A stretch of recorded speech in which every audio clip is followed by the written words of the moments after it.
Today we have a guy bringing a portable sawmill, and he's setting up at the front right now. Eric's up there helping him, and he's gonna mill all of our trees that we took down, mostly from the power line and then plenty of others from across the property, and some that were already down that he'll probably have a good eye for if they're gonna be usable or not. So I'm really excited to see what we actually get out of this round. We might end up doing another round with him in a few months. But we have so many projects, of course, that we need stuff for really soon. So this is gonna save us probably thousands of dollars of cost in lumber from taking down our own trees and having him come out and mill it down to all different lengths, widths, for all different uses. So I'm gonna go and milk the cow, and then I'm gonna head up there and see what they have going on. This is the little pen that I put up right when we were about to move up here, just because I wanted something physical to keep them in, especially when we need to go somewhere, because we have the electric fence and that is set up way up over the hill. And so I walk them up there and back down every day right now. But where the electric fence is basically really close to where we're gonna build. So I'll probably keep moving it around, but more up in that area because that's where the better grass is too. So these days, I don't think you can see, but Louisa is kind of fenced off on the end so that I can milk first thing in the morning. And then I leave her a quarter and she drinks that, and then she nurses all day, and then she gets put up again at night. And that works really well for us. Mostly I want her to be able to nurse. She's got to wean soon, but I need my milking time to be really productive. So that's why I separate them at night, because she's not nursing at night. They're both laying down all night. And so she can have full access during the day, but I need Zelda to have built up enough milk to make my time worth it in the morning so that I can just milk for us once a day, and that's it. So it's been really easy. You ready? So far, it's not totally ideal down here or really anywhere on our property because it's so hilly and you really do need a good flat area for milking, but we'll get there. Come on.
These are gonna be our posts. Well, this one's actually a plate, but those will be posts. And the rest of the pieces are elsewhere right now, but so I'm working on these, and the first thing I'm doing is picking my reference edges that I'm going to reference all of my layout off of. On the posts, right here we have some layout for a tenon. That'll be the tenon on top that connects to the plate that goes across the top. Peg right there.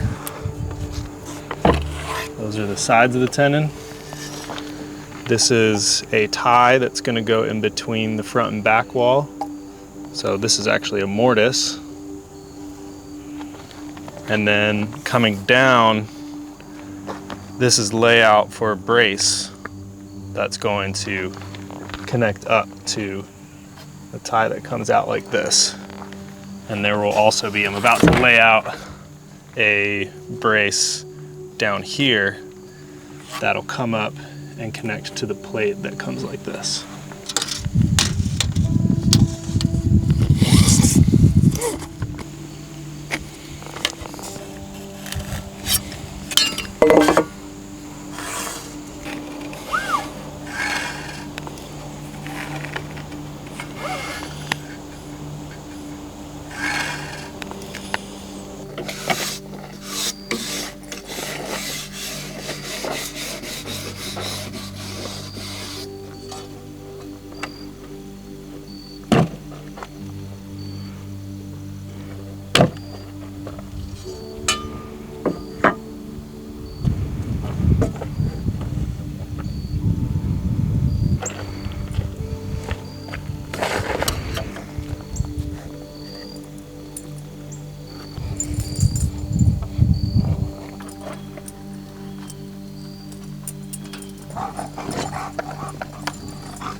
Boy, give me your paw. Good boy.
Not ideal. Very far from ideal.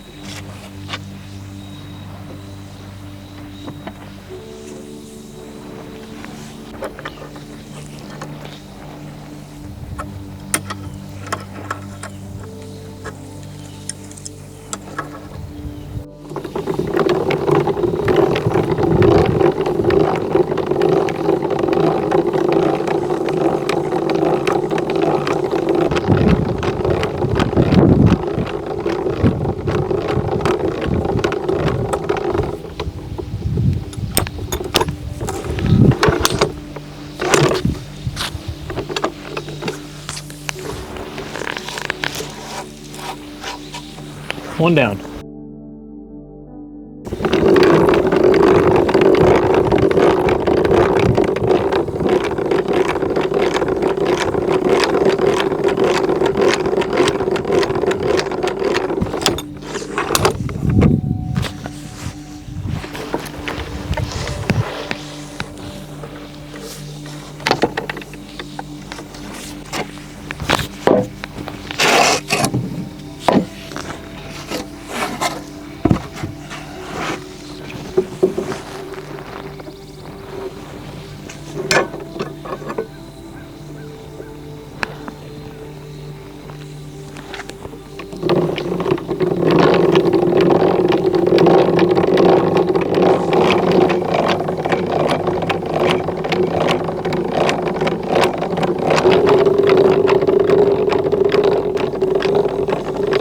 This morning I'm gonna get back onto the sill plates for the bottom of the shed.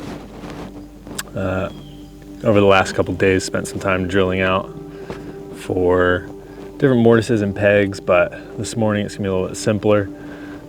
These are just housings for all the sill plates to come together, and keep it a little bit simpler, a little bit less joinery on these, and just rely on screws and hardware to bring those together. But still gonna have a decent amount to cut out here just to make everything fit nicely, hopefully. And then we've got some scarf joints too to cut, so that'll be fun. Yeah, gonna get the generator started and start cutting some of these.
Facing the other way now. I know. What are we doing with all this lumber? Building a shed. Building a shed. Really need a storage solution, and we had to take all these trees down for the power line, so. Yeah, this is all stuff that we had milled by the guy who came with the portable sawmill. Yeah.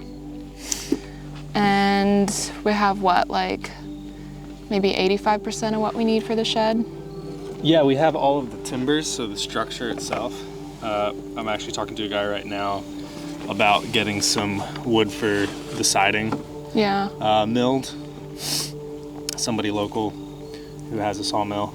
I don't really know much more than that, but so yeah, we just needed the wood for the siding. Everything else we And the have floorboards, right here. I guess. Yeah, we need maybe like 2/3 more Yeah. for the floor. So. Yeah, so he's currently using this antique boring machine Yeah. to drill the mortises. Is that right? Just the holes for the pegs. Okay. Yeah, drilling for the pegs, but then you're right, we will drill the mortises out for all the tenons with this too. And then we use this to drill out the waste, or like a lot of the extra material.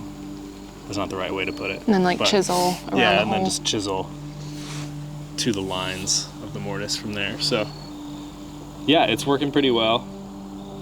It's fun to use something that's non-powered. Yeah, especially when you don't technically have power to charge things. Yeah, and I've used electric drills with boring stations in the past, and this is really just as fast. It's fast and smooth. As long as your arms can handle it. But you just have to move it around so that can get But it's harder to tedious. get it square. Yeah. All right, well, most awkward interview setup ever. Yep.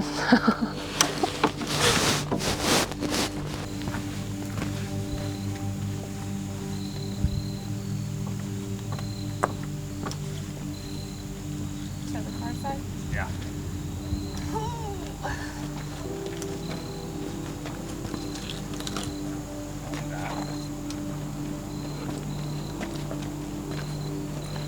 Stay. Cool.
Nova, get him. Nova, get him.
It actually seemed to be fairly spot on for once.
1,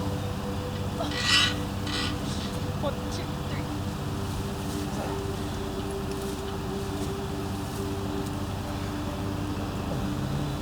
The string is a mess.